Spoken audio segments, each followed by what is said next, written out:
এখানে আপনি রাজনৈতিক বক্তব্য দিবেন। শেখ হাসিনা সবচেয়ে বড় এলিগেশন ছিল বিএনপির এগেইনস্টে তখন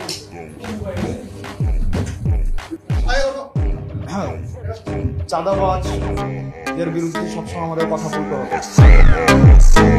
যারা চাঁদাবাজ, যারা মামলাবাজ, যতই বিশেষ করে এটা তো শালীনতা হইল না। আমরা তো আপনাদের কাছ থেকে শালীনতা, ভদ্রতা, একজন কথা বললে আরেকজন কথা বলতে হয় না, এই ভদ্রতাটাই আপনারা শিখেন। গণতন্ত্র মানে এটা না যে সবসময় শুধুমাত্র আপনার প্রিয় কথা আপনার সামনে বলা হবে, আপনার প্রিয় মানুষের সবসময় স্তুতি গাওয়া হবে, এটা জুলাই না। আসলে আমাদের এই বসে এসে কথা বলতে হয়, আমার লজ্জা লাগে আসলে। মানে আমাদের বাপদাদারা বলতো না, তোর ঘরে আমি হয়েছি না, আমার ঘরে তুই হয়েছিস।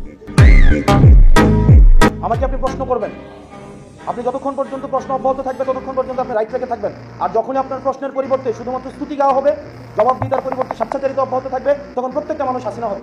হাসিনা তো ব্যক্তি না, হাসিনা একটা আইডিয়া। হাসিনা কি স্তুতি ছাড়া, এখানে প্রশংসা ছাড়া কিছুই বলা যেত না। প্রেস কনফারেন্সগুলো কি হতো, প্রত্যেকটা প্রশ্ন করা হতো খুশি করার জন্য, এবং একটা প্রশ্নের বিনিময়ে একটা দেশের অ্যাম্বাসি ভিজিট। আপনি রাজনীতির ঊর্ধ্বে কি? আপনাদের ডিজি যখন বসাইছে আমি দেখছি না যে অফিস করতে দিচ্ছেন, আপনারা দেন নাই, তখন রাজনীতি আপনারা ডিল করছেন। কোন জিনিসটা রাজনীতির ঊর্ধ্বে? হসপিটালগুলো অধপতন কেন? টেন্ডার বাণিজ্য হয় না, আপনি অস্বীকার করতে পারবেন। আমি আসনাদ আব্দুল্লাহ সাক্ষী, আপনাদের কোনো স্বাস্থ্যসেবার আমি 6টা মাস আমি ক্লোজলি ডিল করেছি। আপনাদের পোস্টিং প্রমোশন এগুলো রাজনৈতিকভাবে ডিল করা হয় না, আপনি বলতে পারবেন।